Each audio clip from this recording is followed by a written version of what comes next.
Assalamualaikum warahmatullahi wabarakatuh. Kembali lagi bersama saya Eva Lindia. Nah, saat ini pemirsa saya sedang berada di gudang Kapulaga. Ya, itu yang berada di Desa Cikembulan, tepatnya di Kecamatan Kadungora. Nah, saat ini sedang bersama saya yaitu Bapak Asep Kapulaga. Betul dengan Bapak Asep Kapulaga? Oh, Asep Mulyana namanya, tapi biasa dipanggil dengan Bapak Asep? Asep Kapol. Bapak Asep Kapol. Oke, Bapak Asep, mohon maaf sebelumnya karena mengganggu sedikit waktunya. Ya. Tapi ini untuk perbincangan, Pak. Sebetulnya saya juga kurang paham dengan apa yang dimaksud dengan kapulaga. Kapulaga itu bumbu masak atau apa ini, Pak? Bumbu masak dan obat-obatan. Oh iya, bumbu masak dan obat-obatan. Nah, kalau setahu saya pernah lihat ini itu di masakan Padang terutama. Betul. Betul. Tapi ini asalnya dari mana nih, Pak? Kalau boleh tahu kapulaga itu? Kapulaga itu dulu tanaman liar. Tanaman liar. Sekarang sudah dibudidayakan. Sudah dibudidayakan menjadi tanaman yang berkualitas dan bermanfaat. Betul. Oke. Nah, Pak, ini kan di sini nih saya lihat dari tadi ya begitu banyak pekerja yang sedang mengemas kapulaga ini gitu. Nah, Bapak sebagai pemilik gudang. Nah, ini pemilik gudang ini nih otomatis kan menampung. Betul. Menampung dari para petani kah atau Bapak sebagai pemilik kebun kah atau bagaimana nih, Pak? Kita membina supplier yang ada di perkampungan yang sudah terpercaya, yang sudah istilahnya sudah bisa diajak kerjasama lah. Oh gitu. Jadi Bapak sebagai yang nampung gitu ya hasil-hasil dari para petani. Petani ke supplier, saya yang dari petani ke supplier dulu baru ke gudang ini. Oke, ini kalau saya boleh tahu Pak, ini dengan sekian banyak karung yang ada nih, ini kalau tidak salah itu mau diekspor Pak? Ya, ekspor. Diekspor? Oh, jadi dari Kadungora ini sudah ada salah satu produknya yang bisa diekspor? Betul. Oke, ini kalau boleh tahu kemana nih Pak? Ke Cina. Pemakaian 90%-an Cina yang makan. Ternyata orang Cina tuh suka dengan kapulaga ya? Suka dengan kapulaga, padahal ini made in Indonesia. Iya. Made in Indonesia berarti warga Cina juga menggunakan kapulaga ini tidak hanya untuk masak tetapi untuk obat. Ya. Oh ya, saya baru tahu. Oke pemirsa, jangan kemana-mana, kita akan berbincang lagi bersama dengan Bapak Asep Kapol setelah pesan-pesan berikut ini. Dan pemirsa, kembali lagi bersama saya saat ini sedang bersama dengan Bapak Haji Asep Kapol. Nah Pak, tadi kita sudah berbincang-bincang masalah ekspor nih untuk ke Cina. Nah ini kalau diekspor itu berarti dengan kualitas yang terbaik. Ya, terbaik. Ya. Nah sementara dari petani itu apakah bisa langsung dijual ke gudang ini atau harus memang melalui supplier dulu atau bagaimana Pak? Ya, kalau untuk petani terdekat kita terima yang 1 kilo, 2 kilo, berapapun saya terima. Begitu. Ya, jadi membantu perekonomian warga sekitar juga. Betul, ya Pak ya. Oke, ini selain ke Cina Pak, apa sudah ke negara-negara lain barangkali? Ke Eropa itu sedikit pemakaiannya, nggak begitu banyak seperti di sini. Tapi mayoritas lebih sering ekspornya ke Cina karena lebih banyak yang menggunakan di sana ya. Permintaan pasarnya lebih banyak di sana. Lebih banyak. Oke, ini kalau saya boleh tahu Pak, selain dari Jawa Barat nih Pak, kalau dari daerah lain apa sudah ada pemasoknya ke sini juga? Ada dari Jawa Tengah, dari kebanyakan sih Jawa Barat ya. Kebanyakan Jawa Barat. Kalau dari Padang itu langsung ke owner saya. Kalau dari Jawa Barat itu hampir semua. Dari Pangandaran, Ciamis, Banjar, Tasik, Garut, Purwakarta, Cianjur, Sukabumi dan lain-lain ada. Berarti mayoritas Jawa Barat kesini lah ya, gitu ya. Mungkin kalau bisa dibilang Bapak adalah salah satu pengusaha kapulaga yang cukup ternama untuk di kawasan Jawa Barat ya Pak ya. Bisa dikatakan begitu. Oke. Pak, ini sebelumnya kalau saya boleh bertanya nih Pak, dalam 1 minggu itu untuk pengiriman ekspor kira-kira atau jangka waktu berapa lama tuh Pak untuk permintaan dari Cina sendiri? Rata-rata sekarang sih banyak persaingan. Banyak persaingan. Kalau dulu saya tahun 2016 ke belakang itu sehari bisa 1 kontainer sehari. Satu hari 1 kontainer? Ya, sekarang paling 3 atau 4 kontainer. 3 sampai 4 kontainer gitu. Itu dengan kuantiti kurang lebih 13 ton per kontainer. 13 ton per kontainer itu dalam jangka waktu 5 hari. 5 hari Sekali minimal. Iya. Minimal itu 5 hari sekali. Wow, berarti ini adalah salah satu bisnis yang cukup menjanjikan ya Pak ya? Betul, betul. Alhamdulillah. Oke, Pak, ini sampai sejauh ini kira-kira menurut Bapak bagaimana perkembangan Kapulaga itu untuk kedepannya khususnya untuk di Jawa Barat gitu Pak?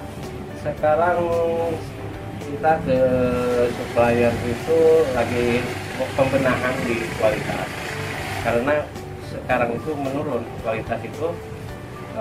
Ke satu, sekarang kan cuaca lagi ekstrim hujan terus ya. Kebanyakan di garang, di apa, pakai api langsung ya. Gitu. Satu bau asap, kedua hitam, itu menurunkan kualitas. Menurunkan kualitas. Tapi kalau cuaca bagus gitu ya, dengan terik matahari itu jauh lebih bagus mungkin. Lebih bagus, lebih original lah, lebih ini, dan harga bisa bagus kalau misalnya jemur matahari. Jemur matahari. Tapi berhubung sekarang cuacanya sedang hujan ekstrim begini, jadi mungkin cara pengeringannya itu dengan cara diasap barangkali ya Pak. Di oven, ada oven itu ada bermacam-macam oven ya. Oh ya? Ada oven listrik, ada oven gas, ada oven kayu bakar. Ada yang di pegunungan itu kadang-kadang bikin gula di atasnya kapol, itu bisa merusak kualitas. Itu salah satu kendala juga ya, faktor Ya, cuaca itu menentukan kualitas juga ya Pak ya. Betul. Oke, seperti Bapak bilang tadi bahwa saat ini adalah sedikit penurunan kualitas. Betul. Itu dikarenakan faktor apa tuh Pak? Sekarang panen raya, Panen raya. jadi di mana-mana melimpah barangnya, jadi sangat tidak tertampung lah, Oke. dan harga pasti turun. Harga. Dan bahkan ini harga ini bisa sampai bulan Maret harga melemah ini. Harga melemah ini diperkirakan sampai bulan Maret itu masih dengan harga yang cukup rendah, Ya, bisa dikatakan gitu ya Pak. Untuk ke petani itu sepertinya waktu 2020 sampai 2021 itu merasakan petani itu di harga 300 di atas. Berarti sampai harga setinggi itu? 370 paling tinggi. 370.000. Ya. Nah, dibandingkan dengan harga yang sekarang berapa tuh Pak? Sekarang petani itu agak males panen karena harganya rendah. Harganya melemah. Melemah. Harganya melemah berarti di jauh standar dari Tapi harga pasaran. Lebih kualitas lebih bagus sekarang. Bobot kapol itu berat. Karena panennya tua sekarang. Oh gitu. Jadi harga semakin rendah tapi kualitas semakin bagus. Bagus. Oh gitu. Kalau kemarin harga tinggi, Harga kualitas tinggi, agak menurun. menurun. Oh berarti plus dan minus ya Pak Iya, ya. betul. Pasaran harga per kilonya 370.000 Ya. ke petani. Ke supplier. Ke supplier. Oke. Sekarang tadi Bapak katakan bahwa harganya menurun tapi kualitas makin bagus. Betul. Tapi kalau boleh tahu Pak, sedikit bocoran. Ini kalau ke supplier gitu Pak, sekarang harga terendahnya itu berapa ya Pak? Sekarang harga terendah di 52. Rp52.000 per kilonya. Dari harga 370.000. Ya. Berarti cukup jauh ya Pak, ya drastis turunnya gitu. Nah ini kalau sampai bulan Maret akan seperti ini, apakah kualitas akan tetap sama atau akan ada penurunan menurut Bapak yang sudah berpengalaman di bidang ini? Ya, untuk harga itu bulan ada penurunan lagi nih. Sesudah Natal itu pasti turun. Sesudah Natal diperkirakan akan turun lagi. Wow, sekarang musim panen raya, ekspor besar-besaran mungkin ya karena permintaan dari luarnya juga cukup banyak, dan seperti tadi Bapak bilang bahwa ini permintaan terbesar itu adalah dari Cina. Nah, setahu saya gitu ya Pak ya, bahwa Cina itu mempunyai khususnya sebelum Maret itu kalau tidak salah Imlek ya Pak?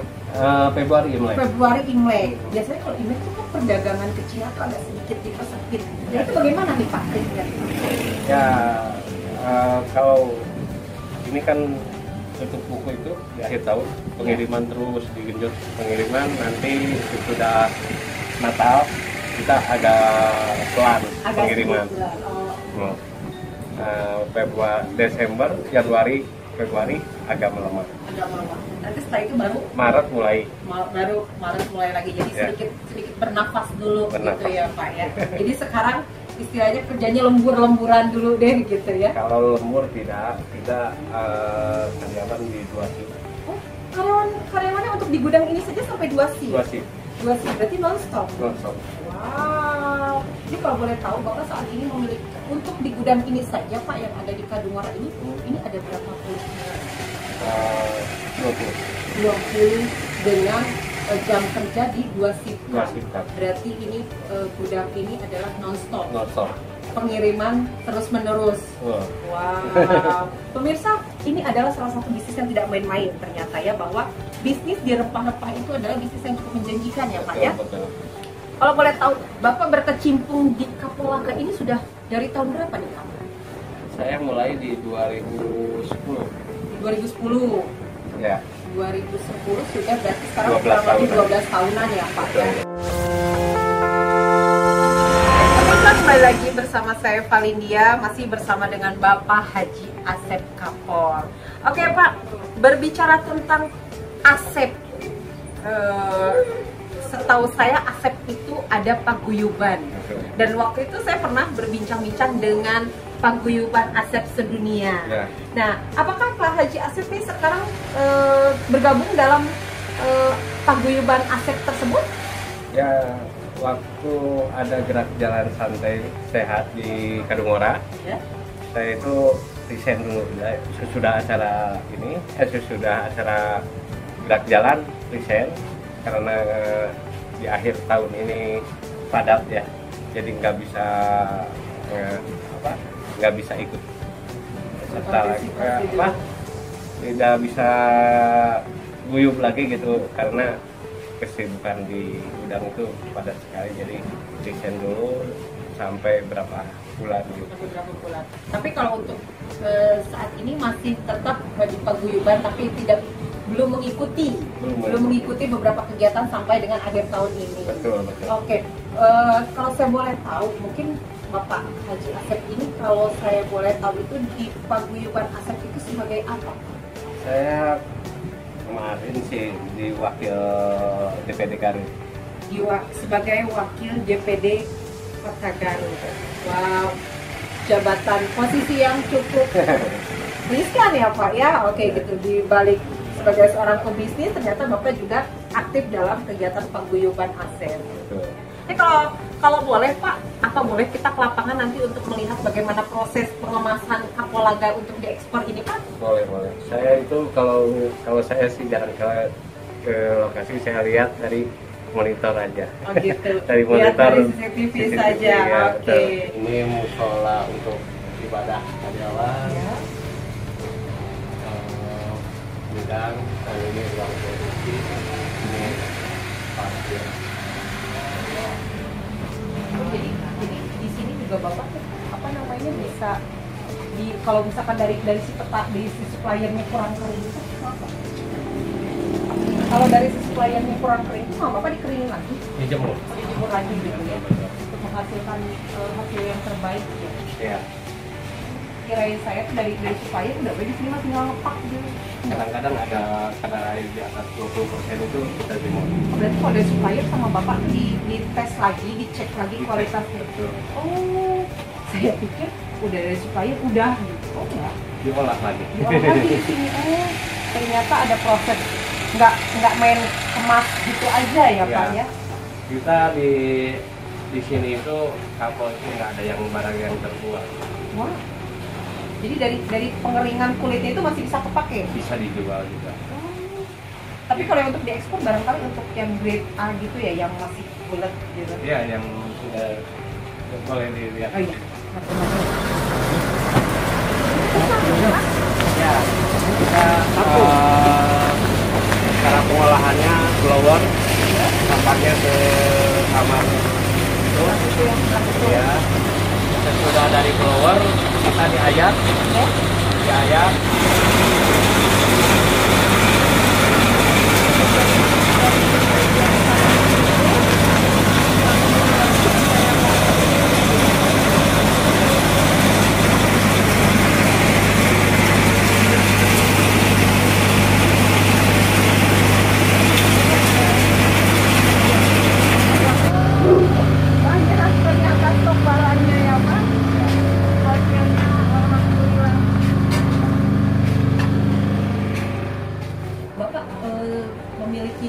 berapa anak?